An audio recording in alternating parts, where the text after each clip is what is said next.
courage precedes chemistry. Okay, courage precedes chemistry. Very important. Boldness is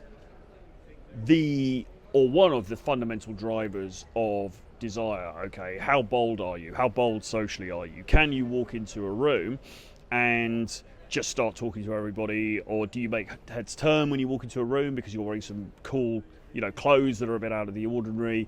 Can you just walk up to a table and there's maybe 8 girls sitting there and just go in and say hi and start talking to them? Are you able to do those things? All right. And the things that you are most put off by socially, okay, are the things that will win you the most brownie points, because everybody else recognizes that it's not easy to be that confident guy. And so you will be rewarded for that, okay? On the other side of your fear, the prize lies, all right? On the other side of your fear, the prize lies. So you have to be willing to jump into the pool, basically, to dive off the diving board, to dive off the high board. And that's a scary thing, or it can be a scary thing, but it's also it also has a very good return on investment, okay? Because when people see you do the scary thing and they recognize that it's a scary thing, they're impressed by that, okay? Nobody's impressed by a small gesture, okay? And this is why dating apps, again, the bête noire of this channel, the dating apps, oh my God. But this is why the dating apps are crap, because what's the degree of risk in swiping on someone's profile? 0. You're sitting in your room, in comfort, in your pajamas, the heater's on, the TV's on, whatever, and you swipe on her profile. Great. Okay. What risk did that take you? What personal risk did that take you? Nothing. All right? It's not exactly, the knights trying to win the lady's favor and having to do challenges and quests in order to win her hand in marriage, right? You swiped on a screen. I mean, it's pathetic, okay? There's 0 risk. The more risk that you display, the more risk that you take, the more that she's going to admire that, all right? And this is why meeting people in real life is actually the best way of proceeding, because everybody knows that it's harder, okay? And she knows that it's harder. And that's quite cool. If a guy is willing to do something that's harder in order to get to know her, well, she's going to take notice of that, okay? She's going to take notice of that.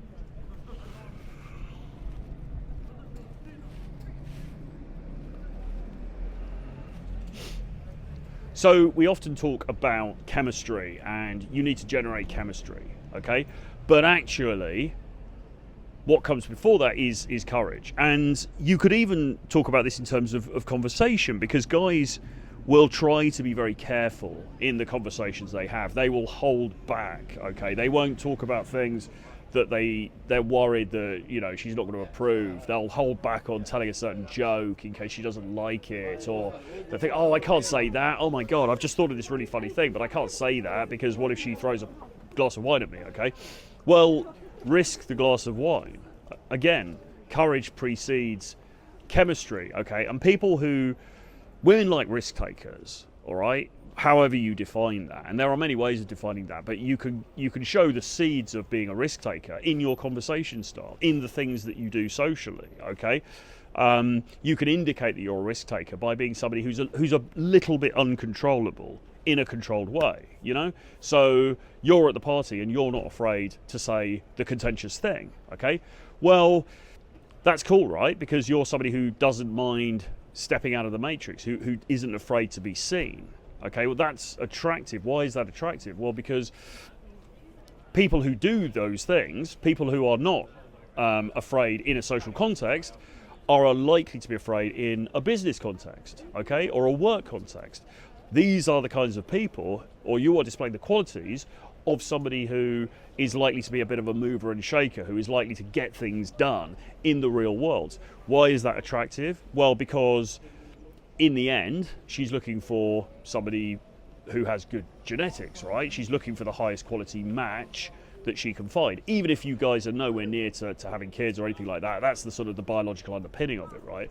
And from an evolutionary point of view, the guy who can be a bit of a mover and shaker, the guy who can go and get things done and make things happen, is by definition going to be more attractive. The guy who can influence the world around him rather than being influenced by it is going to have more power, okay? And power, as we know, is an aphrodisiac, right? So, you know, it all makes sense, and it's something you need to think about, because too many of us are too cautious, okay? Too many of us, for various reasons, try to hold back, right? We don't express ourselves fully. We don't express our full personality. We are inhibited in a cage of our own making, all right?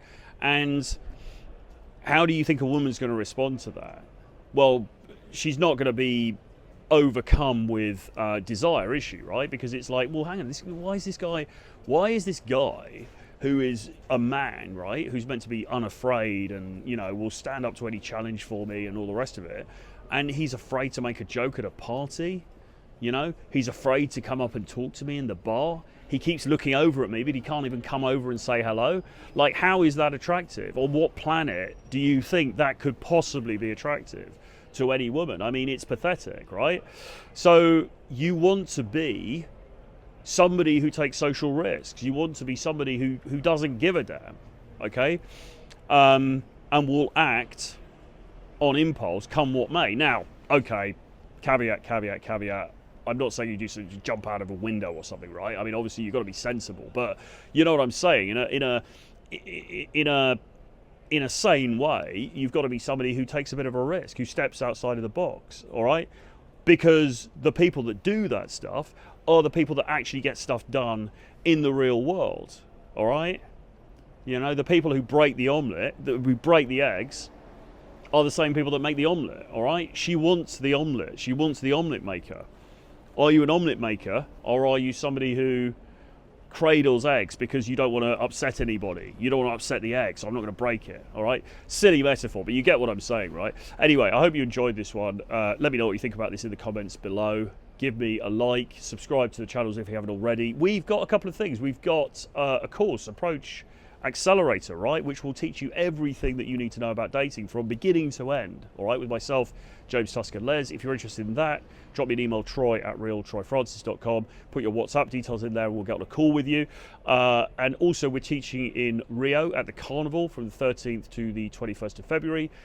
Again, if you're interested in applying for that, I think there's 2 spots left or something, so drop me an email, troy@realtroyfrancis.com, and put your WhatsApp details. We can get on a call, discuss, and I'll see you again very soon. Bye-bye.